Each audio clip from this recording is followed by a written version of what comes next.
Avatar, Fire and Ash is now in theaters. It is out. It is finally, after years and years of waiting for it, it's now out in the wild.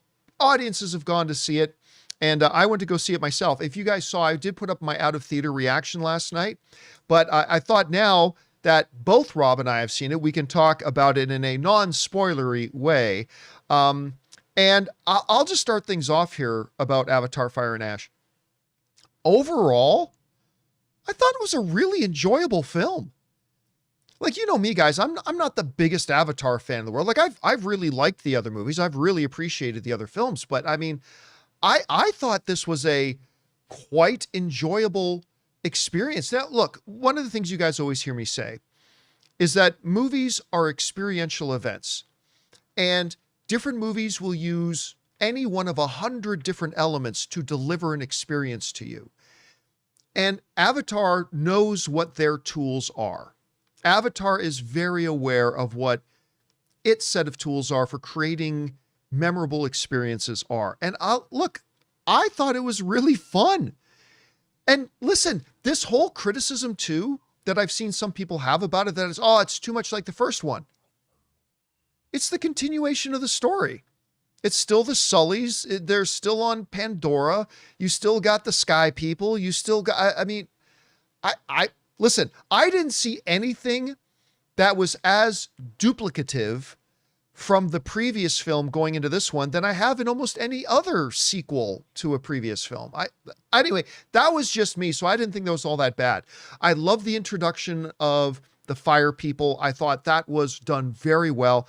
And listen, this priestess, this head of the Fire Clan, she's an awesome character. Like, I'll say it right now, the best character Avatar's ever had. I think she is singularly the best character that this franchise has ever had. Her motivations are clear. Her drive is scary. Her personality and charisma larger than the screen. I thought she was absolutely terrific. Now, before I talk about a couple of the other things that I really liked, I want to touch on a couple things here, Rob, that I didn't like about the movie. Sure. And they're both technical things.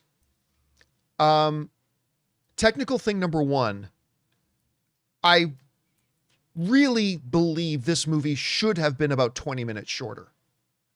Like, don't get me wrong. It's not like I don't feel like it super drags at any place or stuff like that. And I'm all for movies exceeding 3 hours if the movie itself calls for it.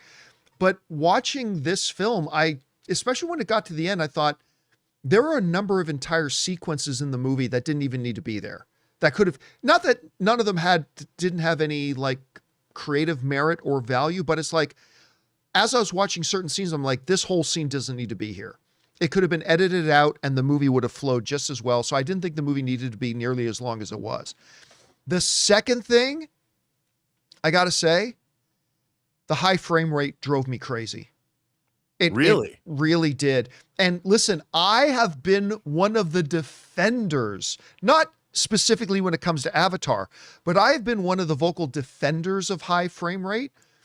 And my argument's always been, we're just not used to a superior image, because that's ultimately what high frame rate is. It's more accurate to life. It's a superior format.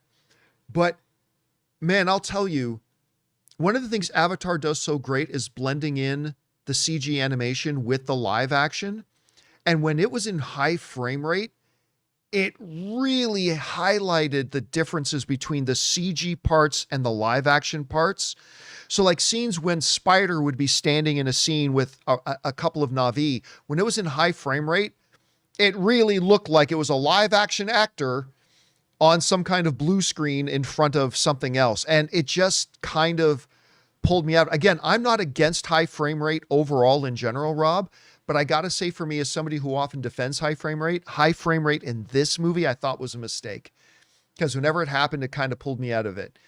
That being said, there are a couple of scenes that I didn't really like, which we can't go into here because this is a non-spoiler review. By the way, guys, this Sunday, we will do an open spoiler discussion for Avatar Fire and Ash. So you guys have a couple of days to get caught up. But on Sunday, we're going to do a full open spoiler discussion for Fire and Ash.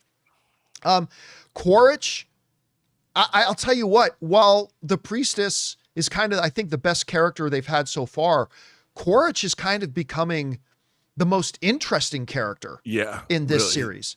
really good. They're giving him a really good character arc and a good character journey. There's an evolution that's happening with him that I got to tell you, I was surprised that I really enjoyed, because when I first found out they were bringing him back, I'm like, really? But it works, and his character journey, like I said, is turning out to be one of the most interesting in the entire series.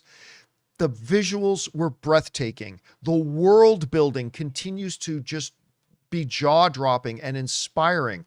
Things that came before were not suddenly ignored. They build on the things that came before. Again, going to be in my top 5 favorite films of the year? No. But, and is it my favorite of the Avatar films? No, it's probably my 3rd favorite of the 3. But nonetheless, Rob, for me, a thoroughly enjoyable experience. I was wowed in some places. I thought the story carried, despite the fact that the frame rate stuff drove me crazy. I thought the movie was longer than it needed to be, and a few scenes here and there that I really thought they could have done without. But other than that, I had to use an old-fashioned phrase, Rob, I had a hoot. I had a hoot watching this movie, and I came out with a smile on my face. Anyway, guys, we want to take a second to thank a sponsor of this episode, PrizePicks.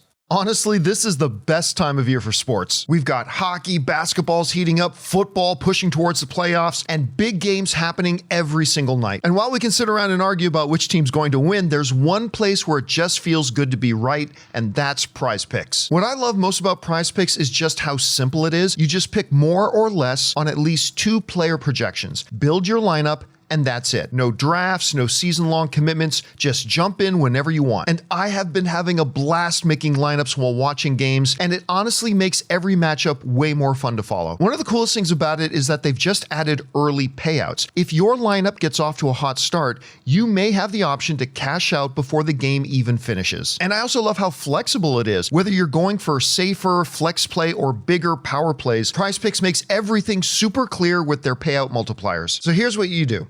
Download the PrizePicks app today and use the code Campea to get $50 in lineups after you play your first $5 lineup. That's code Campea to get $50 in lineups after you play your first $5 lineup. PrizePicks. It's good to be right. You've already seen it and you gave us your thoughts before, but you've had a chance to marinate on it a bit now. What's your overall kind of experience and thoughts with Avatar? I pretty much echo your sentiment. I mean, like I said, to me, it's Rocky 1 and Rocky 2 I love very, very much. And I love Rocky 3, but Rocky 3 is not Rocky 1 or 2. It's Right. different. And I felt like this had so much stuff in it that I loved. Like we meet a traveling band of Na'vi traders. They trade with the different tribes. Which we see in one of the trailers. You see their big floating sky things. Yeah, that's in the trailer. That whole first, I guess, hour, which is one kind of long extended action sequence. Yeah. That stuff was jaw-droppingly amazing. And I just loved everything about that whole sequence. And that's when our Mordor Na'vi make their first appearance. And there's so much in this movie, it's almost too much movie.